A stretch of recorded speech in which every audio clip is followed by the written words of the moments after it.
I made the decision to step away and walk down the hallway and went to my room. And I had a little bathroom there off my bedroom. And I'm like literally brushing my teeth. And it's maybe 2 or 3 minutes after that moment with David in the kitchen. And suddenly I can hear him screaming.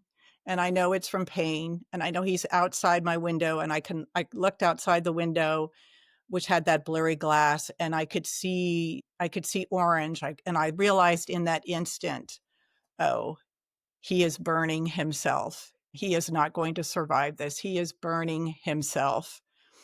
And I turned and looked at the mirror. And this is where what I now understand was what I would call the threshold moment. Hello, everyone. Welcome to the Life Shift Podcast. I am here with Cyra. Hello, Cyra. Hello, Matt. Hello, everyone. Well, thank you for wanting to be a part of the Life Shift Podcast. Basically, the Life Shift Podcast is based on my own personal experience of having this really pivotal life shift moment when I was 8 and wondering if other people had these line in the sand moments. So when I was 8, my dad lived in Georgia and my mom and I lived in Massachusetts. So I was visiting my father for the summer. My mom was doing a vacation with her boyfriend. And one day after summer camp, my dad pulled me in his office and he had to sit me down to tell me that my mom had been killed in a motorcycle accident. And at 8 years old, it was late 80s, early 90s. So people weren't really talking about grief and people weren't like kids, oh, they'll bounce back kind of mentality. And so I assumed that I just had to show everyone that I was perfect and okay and I was going to be fine. So I pushed all that grief down. It took about 20 plus years to finally figure out how to grieve properly, at least the loss of my mother. All the while in that messy, messy grief journey, I wondered, do other people have like these singular moments where from one moment to the next, everything about them or their life is significantly different or completely different? Turns out lots of people have many of them. I think I knew that, but then I was also a little naive thinking everyone has one big pivotal one, but we have a lot of them and we kind of move through the world. But I think most of us can identify one that maybe changed us more significantly. So I'm so glad to have you here on the show to kind of share yours, because as hard as your story is, there are people out there going through the same thing right now that maybe you sharing it can give them some ideas for their own life, or maybe just feel less alone in what they're going through. So thank you, before we even get started, for being part of my healing journey and everyone else's healing journey that's listening. Well, I deeply appreciate your intentionality, Matt, and I'm honored to hope that anything I say today might contribute to someone's sense of healing, of feeling like the world can be a trustworthy place, that maybe there's some creativity, some hopefulness, some new degree of hopefulness for them. Absolutely would be an honor to contribute to that in any small way. So. I think it's 100% possible. We never know how our stories are going to impact someone else.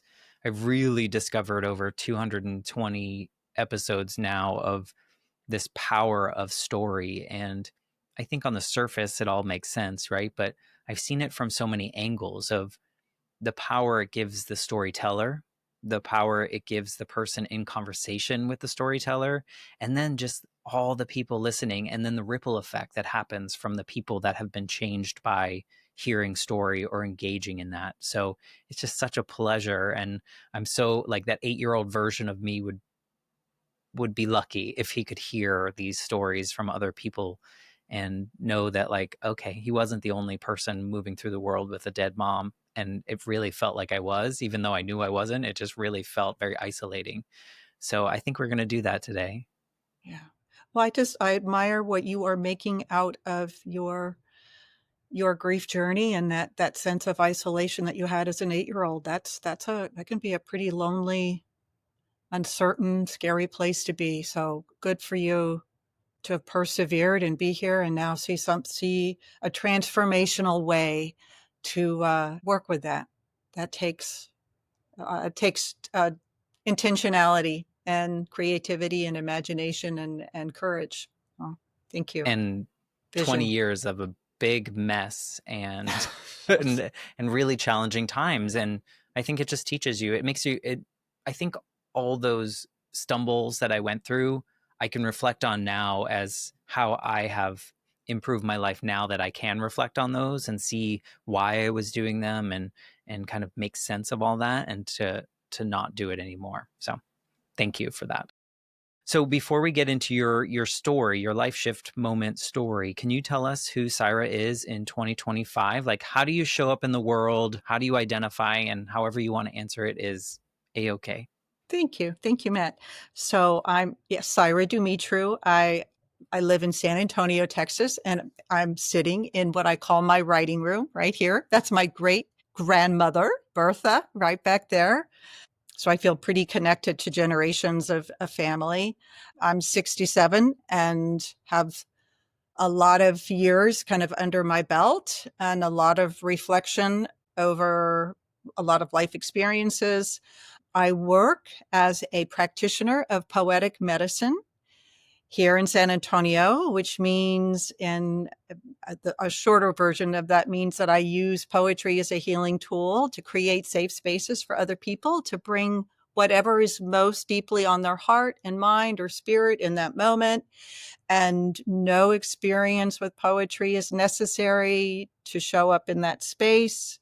My definition of the poem is the honest voice of the heart and mind and spirit, and finding a way to bring it into language and putting it on the page, or not, but connecting with it in some way. So I'm a mother with grown children. I'm a swimmer. I'm a year-round swimmer. Swimming has been a really important part of my healing journey. I think because of the wholeness of that particular movement, it requires the whole body, and being in water and sometimes being underwater, and the rhythm of it has been continues to be very important to me as a place to process and feel deeply relaxed. And so I always feel very lucky to be to have a body of water large enough nearby to swim in it. That's a lot of what I do at the moment. And I write poetry almost every day. Poetry is certainly part of my daily life. Absolutely. Yeah. Whether I'm reading it or writing it. Yeah. And you're a published author. I Look at that. am. Yes. Yes. I have some books of poems. Earlier this month, my memoir called Words Make a Way Through Fire, Healing from After My Brother's Suicide, which is formed from poetry and prose, was released. Yeah. Looks like Congrats. this. Yeah. Thank you. And I know that's a lot of work and a lot of heart-centered work. And I would say my connection to language, my connection to poetry was very early. And then learning how to work with that, I guess, as a way of being and a way of expressing, and then how to, I think, understanding its many dimensions, and then how to offer those dimensions to other people so that it could benefit them. Absolutely, that has taken training and time and experience and learning, and I'm always learning something new. my first break that I had around 16 in the grief journey was due to writing. Like, I had to write something for a class assignment. It was like a narrative. It was the first time that I really wrote about the day my mom died, and like down to the second. And it broke me, but I got so scared of what that felt like that I closed it back up and shoved it down for another 15 years or so. Hmm. But writing Wow. is, after I found my final breakthrough moment, I guess, I did do writing, and then podcasting came around and kind of found me there. So yeah, I love it. There's so much healing in getting the words out of our head and putting them together. And for me, things in my head are much messier and scarier. And then when I get them down on paper, I'm like, okay, this all Yeah. makes sense. This is palatable. Yeah, it does. It brings orderliness to it. And writing brings orderliness to it. And it also can allow a lot of the energy of the feeling that's in here transferred to the page. So there can be literally a transfer of emotional energy and can kind of clear out space here. But I can't help but wonder, Matt, if when you did that writing at age 16, if there had been someone who could have really witnessed that writing with you, like really sat with you, received the emotional and spiritual details of what you were sharing, not look at it as an assignment for school that maybe ended up with a grade or not, but understanding it as a really profound expression of your soul and like holding that with you and witnessing it and supporting you and then providing ongoing support. It which is, and the reason I say that is a really important part of being a practitioner of poetic medicine is the witnessing and holding in a very deep and tender and non-judgmental, affirmative way, someone else's healing journey, kind of step by step. It was the 90s. I, yeah, it's, well, some of, yeah, yes, but yeah, yeah. In general, I think the people around me and my family members, they just didn't have the tools. It wasn't something that Right, they right. had experienced. And so there's no fault to anyone. I just wish that I had the tools earlier. But if I had the tools earlier, I might not be here talking to you. So like there's all these like weird, hard to say silver linings that come from some of these life shift moments that we have, Yes, that once we get to the place where we have more self-awareness and we have the ability to reflect with kindness and honesty and those pieces, I think we can find, I don't want to say silver linings, but we can find something good that comes from something really, really hard that we've moved through. That was yes, hard to yeah, say. yeah. No, I came across strongly though. That was very clear. Why don't we get into your story? I love it if you can paint the picture of your life leading up to this life shift moment, and the goal being the before version of you and the after version of you. So, however much you need to paint about the before version of you. Right, right. Thank you, thank you. So I would like to go back to like 1974, which probably seems like a really long time ago to some of you who have joined us today. So 1974, I am a teenage girl in Cincinnati, Ohio. I am one of four children. I have two older brothers and a younger brother, very dear brothers. And we live in like a suburb of Cincinnati. It's February, it's been winter for a long time. It's pretty gray in Cincinnati during the winter. I'm a junior in high school. I have my driver's license. I've had it for like 2 months, so I'm very excited. I have my driver's license. I play soccer. I write for the school newspaper. I'm pretty involved with things. I try not to be at home an awful lot because it's just kind of a chaotic place. It's a loving place, but there's just a lot of turmoil, I would say, loss and confusion. And my eldest brother, David, has had quite a journey kind of up to that point. And he had been gone, kind of missing for a number of months. So this is 1974. In 1973, like he had gone out to New York City to spend some time with our grandfather, and one thing led to another, and he ended up leaving and hitchhiking all the way from Brooklyn, New York, to he ended up in Seattle eventually. Oh, wow. A long way, just hitchhiking across the country. But we really didn't know where he was for much of that time. And then one day got a phone call and he'd had a breakdown in Seattle and he came home to us. But he really wasn't, as I say, kind of quite the same. So he was very depressed. There was a lot of depression there. And again, it's 1974. There's so many more resources now than there were then.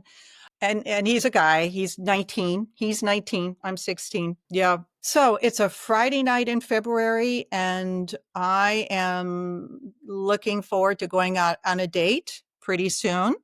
But we have sat down to dinner. So it's my mother and my father's out of town. So it's my mom and my eldest brother, David, and my youngest brother, Peter. My middle brother, Noel, was already in college in Indiana, about a 2-hour drive from there, hour and a half. And then it was a family friend. David was very quiet during dinner. There had been a phone call from our brother there at college, and we'd all talked to him briefly and then sat down at the table. And it was a hurry dinner because everybody had places to be except David. My mom had somewhere to be, and I was looking forward to this date, and Peter and Charles were heading out. So dinner was hasty. everyone kind of disappears except David and myself, and we're in the kitchen. We're bringing in plates from the dining room, and we're standing in the kitchen. And I remember David just kind of stopping, putting some plates on on the little table in there, and then kind of stopping and like looking directly at me. And there was a lot of not just darkness in his face and his eyes. I could tell he was very distressed, but it was as if doom had a presence.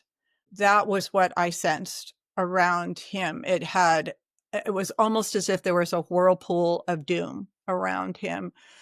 And I was frightened. I felt scared. I felt overwhelmed, but I was also very aware in that moment that I had a kind of choice, that I could kind of step forward and try to be empathic. I don't know what I would have said or done, or I could turn away and I could get ready for my date because he was going to be coming anytime, and I could step toward what felt like happiness and joy to me and getting away from the family drama.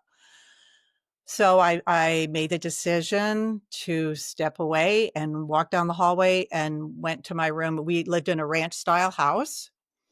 So I had a little bathroom there off my bedroom, part of my bedroom. And I'm like literally brushing my teeth. And it's maybe 2 or 3 minutes after that moment with David in the kitchen. And suddenly I can hear him screaming, and I know it's from pain. And I know he's outside my window, and I looked outside the window, which had that blurry glass, and I could see orange. And I realized in that instant, oh, he is burning himself. He is not going to survive this. He is burning himself. And I turned and looked at the mirror. And this is where what I now understand was what I would call the threshold moment between the before and the after. And I'm going to pause for a moment and say a threshold, like if you look at the origin of the word threshold, it's fascinating to me. It actually originally meant a stone or a piece of wood that was placed under the door, so, like a door sill. So that means that it was a space in and of itself, a holding space, a very, very short, brief kind of holding space, but a space in and of itself. And in that half minute between my understanding what he had done and going outside to actually confront the moment itself and see him and hear him and smell him and be confronted by the trauma of it, I had a voice speak to me. And I'd not had something like this quite before. And this voice spoke to me by name. And the voice said, Cyra, this is going to be very difficult for you, but you're going to need to go out there and do what you can for your brother. But some part of you is going to have to hide, and some part of you is going to have to go out there and face this. Someday, this will all circle back. And it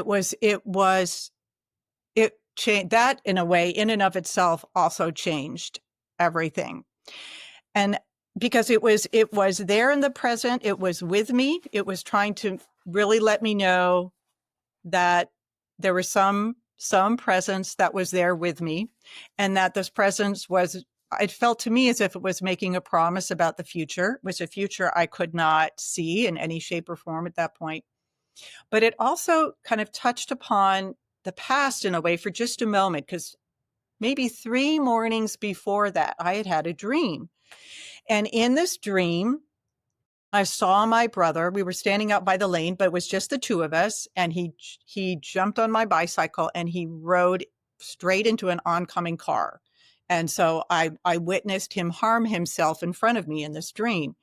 And I remember again in that half minute, that threshold time, I thought, oh, that dream was there to prepare me in some way for what I'm about to encounter as much as anything can. Like this in and of itself is just so strange, but now I need to go outside and do what I can. And of course there really wasn't anything that I could do to make it better for David. Basically, I could speak to him briefly, and then I kind of ran in the house, and then I ran through the house to go get help. to run over to the neighbors, call for an ambulance, call for the fire department. I mean, it's not like there was a hose nearby for me to extinguish them. There was nothing that I could do to put the flames out. So I ran through the house, ambulance came, and yeah, they were able to. David was still alive. When I came back into the house, he had managed to extinguish the flames in my bathroom and then had gone down the hallway. And I was able to speak to him and, tell him I loved him. And then he was taken away by the ambulance came, wrapped him up. And eventually most of my family we joined up with each other in the burn unit there at the University of Cincinnati. And he survived a few hours and then he died. He died of his wounds. We had a memorial service. He died Saturday morning. We had a memorial service for him on Sunday, and everyone went back about their business on Monday. My younger brother and I went back to high school, and Mom went back to teaching high school at another high school, and Noel went back to college, and we were all just stunned and shocked and just profound shock for a long, long time. So the aftermath of that has in a lot of ways been the rest of my life and what I would call a lot of turning points. I'm so sorry that one for your loss, because that's a big loss of just a sibling. But there's another layer to having witnessed that. And then also, don't mean to put any kind of feelings on you or with you, but I feel if I had to go out there and there was nothing I could really do besides call, or I feel like I would assume some kind of feelings about that. And then the time period, it probably didn't allow for as much maybe grieving and active grieving that you all needed. So we just go back to our normal routine and kind of like live as much as we can in a normal way because we don't want more attention to us. Did all of that feel like it was that way for you? Yes, I would say so. I would add to that. I think my deepest I think even deeper than that helplessness that you spoke about, not being able to do anything for him, even deeper than that was the question I had to myself, am I somehow responsible for this because of the decision that I made in the In kitchen the kitchen. to not step forward, to step away? And I struggled with that one for a long, long time. And eventually I was able to really forgive that 16-year-old girl. Like, of course she was overwhelmed by that. Of course she wanted She's to going go on on a that date. date. Yes. And I will regret that moment always, but I forgive myself. I understand why I made that decision. And I would say I think it has motivated me all the more through the years to listen, to take the time and listen and to be present for other people as best I can while taking care of myself in that moment too. But it truly is best I can, and to choose empathy as best I can and to educate myself more as to how to be in a moment like that with someone. And before I forget, if I may, because I feel this is Yes. really important, we're talking about such a sensitive subject. Suicide is just a sensitive subject. And if anyone is listening in this particular moment who is concerned about someone else, wondering whether or not that might be part of what's on their mind, there is really good help out there that was not years ago. And there is a phone number that you can call, 988 988 24/7 at any time of day. It's a suicide crisis line that is always staffed, and it's available to help someone who is thinking about suicide and can really talk folks away from that. It's extremely successful. Or if you're someone who's really concerned about somebody else. So 988, very easy to remember. And there's also an organization called the American Federation for the Prevention of Suicide.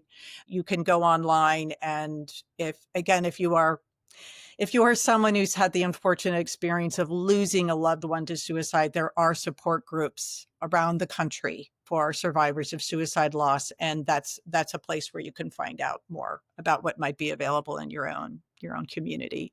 I appreciate that resource. I think it's important. I think it's something that definitely wasn't on anyone's mind at this time in your life when you were in the 70s. It wasn't really things people would talk about. There was such a taboo or a shame that families unnecessarily took on if someone in their life died by suicide, and it shouldn't be that. And I'm glad that there's more help out there. I'm also glad that you have forgiven yourself. I hope that's, I hope that's far back in your mind of things that you regret. And because we're kids. Like, I Yes. there's one thing, and I can relate to this in a way. When I was 8, right before my mom went off on her trip, before I went to visit my father, I threw probably one of the biggest temper tantrums I've ever thrown in my entire life at that point. I'm sure I did after, but I was like, I told her she couldn't go. I didn't want her to go. She had gone before. Like, this was the second time they were going. So, but this time, I don't know if it was a feeling I had or if I was just being an 8-year-old, but I often think about that moment. Like, what if I had fought harder? And I'm like, you were 8. She was 32. She wasn't going to listen to you. She wasn't really going to listen to you because you're a kid. And so, I carried that along for a while. Like, oh, wow, what if I had fought harder? But we can't, we can do that to ourselves, but we don't have to. Well, the what ifs are big. They just are. Yeah, Yeah. Yeah. we'll do it, we'll do it until the end of time. But yeah, that moment, and the threshold is really interesting because when you first described it, I was thinking like it's neither here nor there. But for you, it seemed to be like everything. It seemed to be like this really pivotal part of like reassurance that you as a human will be resilient in your own way, and you will deal with these hard things right now, and things will come back around. But do you see it as like neither here nor there, or do you see it as this like everywhere all at once? That's a great question. I think it feels like it's more everywhere all at once, in the sense that by having this, what felt to me to be this transcendent voice speaking to me and calling me by name, uh, I was known to this transcendent presence. I was known. Mm-hmm. And that felt so mysterious and sacred, and raised all kinds of questions, because then I wanted to know, well, where afterwards, well, where is voice now? What form is this going to take? What is the path? Like I have the sense of a vision that's been offered me. I have the sense that there is a path. There's a promise. I feel as if a promise has been made, but where is the path? And the path for me, I began to see stepping stones. And I was really fortunate, really, really fortunate in college to begin to see stepping stones, because it was poetry, it was writing. And I remember I think it was my sophomore year. So I'm 18, 19. I went off to college at 17. So I'm 18 or 19. So it's only been 2 or 3 years since we lost David. I'm taking a poetry writing class at Indiana University. I've sat down. I don't know. There's an image in my mind. And I should say at that time, in part because I had not found good counseling. There wasn't necessarily that sort of support.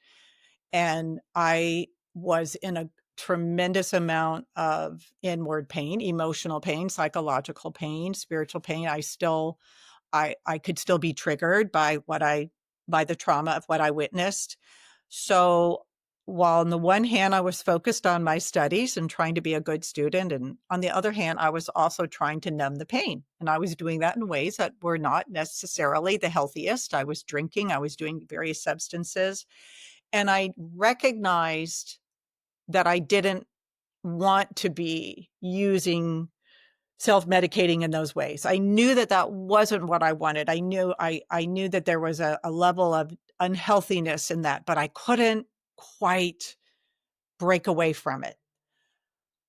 So I'm struggling. There's part of me that's successful and there's part of me that is really struggling, and that struggling part of me feels like there's this huge octopus inside of me with all these tentacles of all these feelings of shock, of horror, of confusion, it was even hard to get to the grief, questions about responsibility, anger, all of that. And it was totally unprocessed. And it constricted my breathing. It constricted my gut, but I didn't necessarily have a name for all those tentacles. I just felt it. I had a poem I was supposed to do for class. And suddenly I had this image of waking up and seeing my head on the wall across from me. And I wrote a poem. I wrote a poem called The Faceless Day.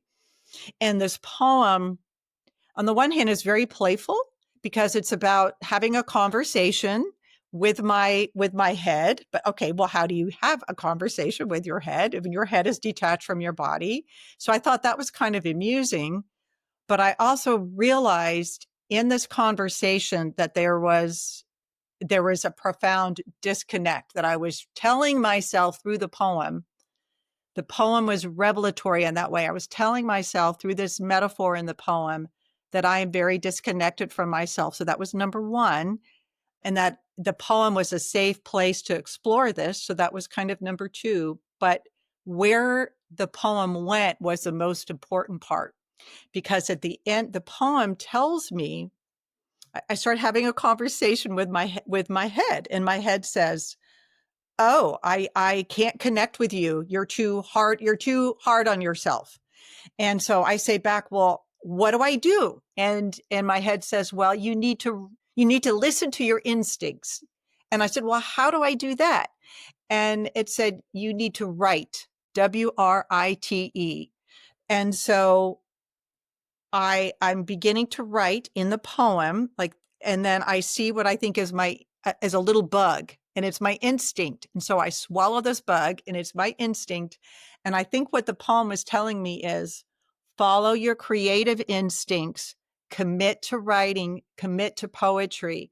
That's the path of healing. And I got the message.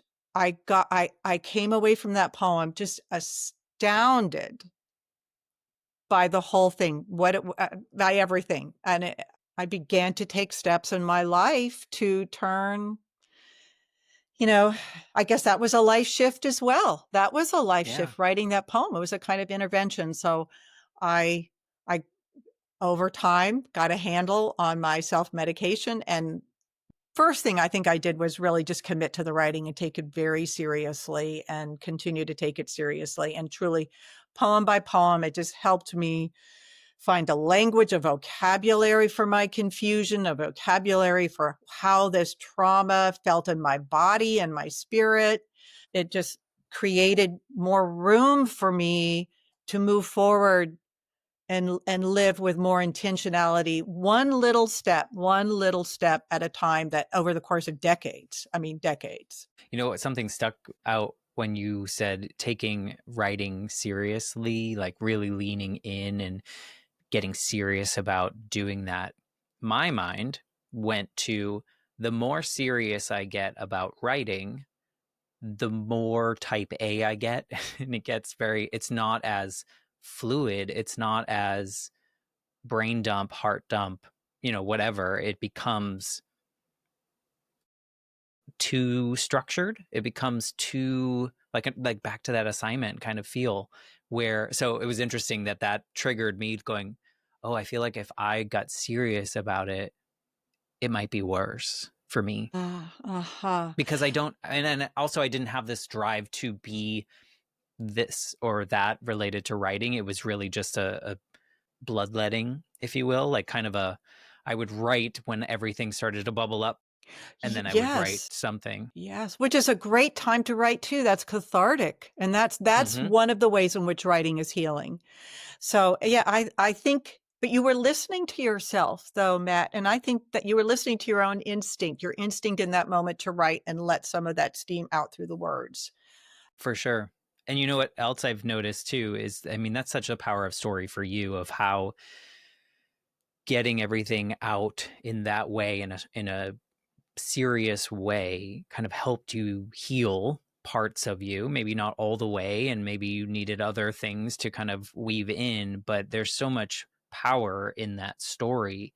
For me, what happened is when I got to, after I found therapy, like in my 30s, and trying to figure that out, triggered by a work issue, but then we got into the mom stuff. Once I figured that all out, I started just sharing on like social media the most vulnerable things that I've written. And I did it for two reasons. One, growing up, it was always like, you can't share certain things with people because that's our business, or that's, that shows weakness, or whatever it may be. And then secondly, is I knew that I wasn't the only one feeling that way. And so I would just share it, whether it made me look good, bad, or indifferent.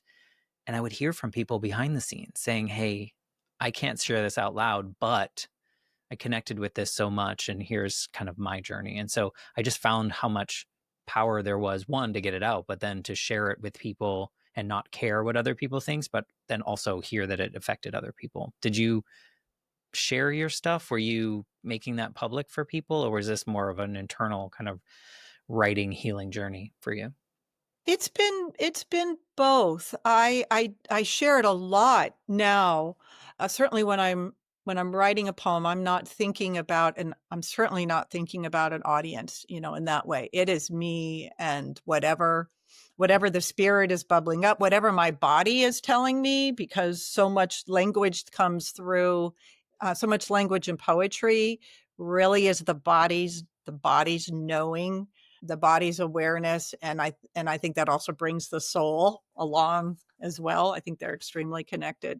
But I'm finding that in a lot of ways, the more that I'm kind of sharing the depth of this story with other people, that people are sharing more of their story with me around their version of voice, which I think is really, really interesting. So the voice that spoke to me in the mirror and kind of in my head at the same time, I call voice with a capital V. And that's part of what I trace. So the memoir, I mean, the book is actually real tracing my healing journey over the decades. And so like the first half is my telling the story of how I came to understand writing as healer for me, and how I came to commit to it, and kind of the stages and the phases of that, like going to graduate school and studying poetry writing, and then writing more and more about my experience of living with this loss. I did get counseling along the way, and how that shifted things for me as well. I was able to get past the trauma of witnessing David's death, and then start regaining memories that I shared with him while he was alive. And then I felt the need to write down as many stories I could remember about David, because I wanted to recreate him for myself. And so that's kind of and then I became curious, Matt, about, well, why is a poem healing? Like, why, as I'm writing this poem, do I feel new expansiveness in myself? I feel my body relaxing. I feel my spirit expanding. What is it about the poem that's so healing? What is it about this poem? So I started analyzing that, becoming curious. And then like the second part of the book is more about, now that I understand writing is healing for myself, and I now have a practice of writing as healing for me that's been sustained for several decades at that point. And yes, there's some collections of poems that evolved out of that, but now it's using this to help other people heal. And then it's watching how voice shows up, all the different times that voice, because there are a few other times in my life where voice speaks directly to me, gives me a very clear message. But otherwise, I believe voice is showing up with every poem, and is part of the creative process. Absolutely joining me in the creative process of writing a poem, which is not an academic thing for me at all. It's a creative act that connects me with myself, but with something much bigger that's also flowing through. And it's kind of my access point. It's my access point to that flow of the larger creative, loving, spiritual presence in the universe that I believe in that has showed up in my life throughout my life. Yeah. I love that. It's funny, not funny. You said that, you don't look at it as academic, and I'm like, why do I? And I know why I do, because when I was 8, when my mom died, it felt like abandonment. And Oh, so sure, with the sure. people around me thinking, or I could hear them say, we need to make him happy. He needs to be happy. He needs to be okay. I absorbed, oh, I need to be okay and I need to be perfect or someone else is going to leave. And so most of my life, everything that I did was to be perfect at it so nobody would leave. I don't think they ever would have left, but my tiny little brain thought, okay, if you're not perfect here, if you don't follow the rules to a T, someone's going to leave. And so it was a lot of that fear of abandonment until I was in my 30s when I kind of got a hold of it. And it's still there because how can it not be for 30 years? Like how does that not embed itself in the way you go? And so I think that's why my mind thinks, okay, if I was trying to be quote unquote serious about writing, it would become like an academic process for me, which is so Another interesting. place And I where you love that. have to be perfect, kind of Right. another place Yeah, where you have to be perfect. Yeah, yeah, exactly. yeah. And maybe that's why I like to write in all caps. Maybe that's why now, maybe that's why I like don't use like when I do like a little poetry kind of thing, I don't use like punctuation in places that I should. So maybe that's me rebelling now here in my as I get older. I Are don't know. finding some freedom. That Yeah. sounds like freedom. You're doing it your way. I was thinking what's funny to me, just the concept of the idea that we can write, or you can write a poem and it creates this expansiveness, this space, this new learning about yourself, yet it came out of you. So it's like, was it always in there? And we had it and we're letting it out in this way. I mean, I guess with you, you say that voice writes with you, but what do you think about that? Does that seem fascinating to you that it comes out of you, yet it still can help you grow? Oh, absolutely. Yes, yes. That transformative aspect of it that I think is part of any creative process. I love that. Um, yeah, where does it come from? I just know that the more I can listen inwardly, the more the more it's there. It's like permission to let it out, I think it's maybe? for me, I think it's more permission to receive it. And and by receive I mean both. I think it's tapping into both my own memories and both what my body knows, what my unconscious mind knows that my conscious mind might not know yet. So I think it's both allowing the conscious mind to speak more to the conscious mind. So for my mindful mind to receive what my paying attention mind beneath the surface has been gathering up for me. So it's kind of a reservoir. I think there is a reservoir inside of us. Yes, I do. But I also do feel like there is this just larger creative presence that is generally in the atmosphere and in the world. I mean, some people might call it their muse. I don't know. That's fine. Call it a muse Right. if that's helpful. That language has just never particularly worked for me. But I do feel like there are ideas that come through poems that I'm receiving that maybe some other intelligence has imagined, and I'm available and it's offering it up. It's mysterious. So there is definitely this wonderful mysterious aspect to it. And then I also believe, Matt, that the more that I read other people's poetry, I'm receiving their mysteriousness as well and their relationship to the creative source. So I think there are energies and ideas from other people's poems that are probably entering into my own reservoir and coming out its own way that's more Cyra's way than their way. So I'm adding to it. I feel like I'm adding to it all the time by paying attention, by reading other poems, by feeling, by being intentionally open to the larger creative force and paying and noticing beauty, like really noticing the natural beauty of the world and allowing that to inform me at all times. well, as best I can, as best I can, because there are Because times you're when I'm human. just not very aware. So, yeah. Would you say that, or maybe I'm just visioning this, is the voice like a guide for you, like a guide through your life starting at 16 and carrying you through? I think I like that as a metaphor, to think of it as Mm-hmm. to think of the presence as a guide. Uh, You don't have to like oh, it. I'm just well, curious. sure. That's not, it's Like it not seems the, like you mentioned that the voice shows up at certain other parts in your life to kind of like. So I was curious. right.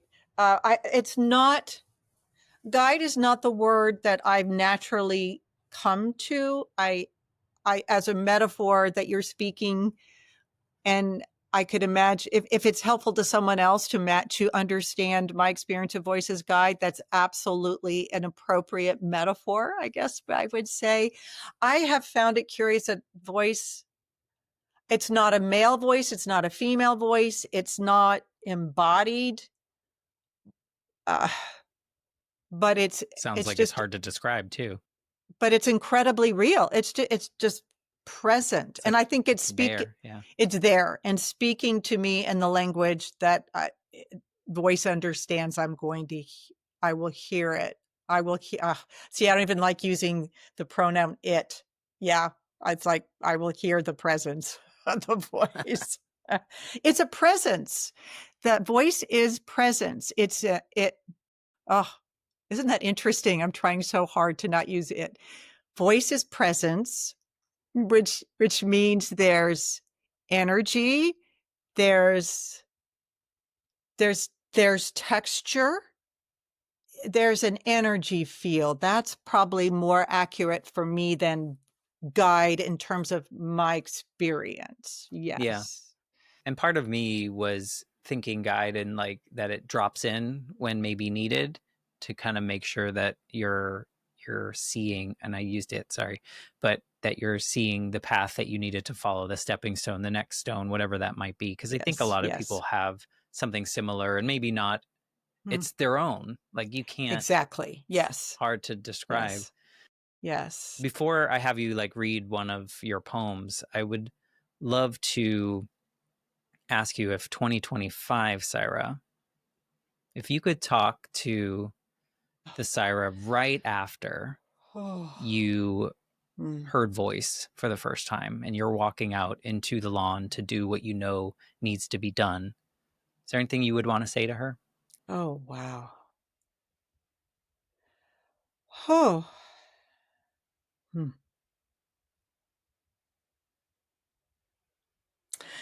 Ah, the words that come forth are, um, in due time, all will be well. In due time. Uh,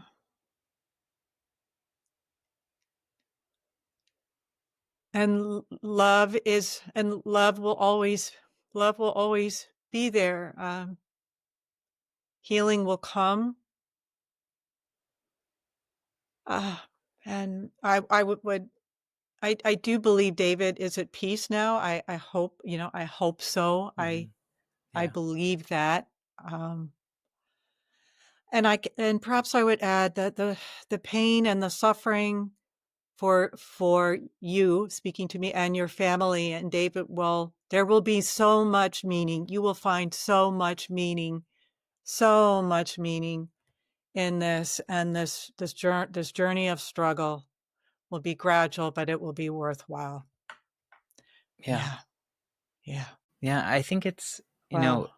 it's important to think of those versions of us that maybe we had judgments about at some point in our lives, or we thought, I mean, in that moment, how could you imagine anything beyond that moment, right? Like you just Right. feel like, Right. how do you do this? And what's Yeah. interesting is I ask a similar question on every episode, and most of the time our answers are very similar to what you said, maybe not as poetic, but a lot of people respond with like, it's going to be okay. And none of us in that moment believe it, Yeah. because it's Right. like, how Right. could it be? And so what that Exactly. just tells Yeah. me of like hearing all these beautiful stories of hard moments, positive moments, all the things, is how resilient we are as like just human beings, and the things that we can go through, work with, figure out, walk with, whatever that may be. It's like so resilient in this experience as a human, and things we didn't even think we could do. Yes. Yes. Yes.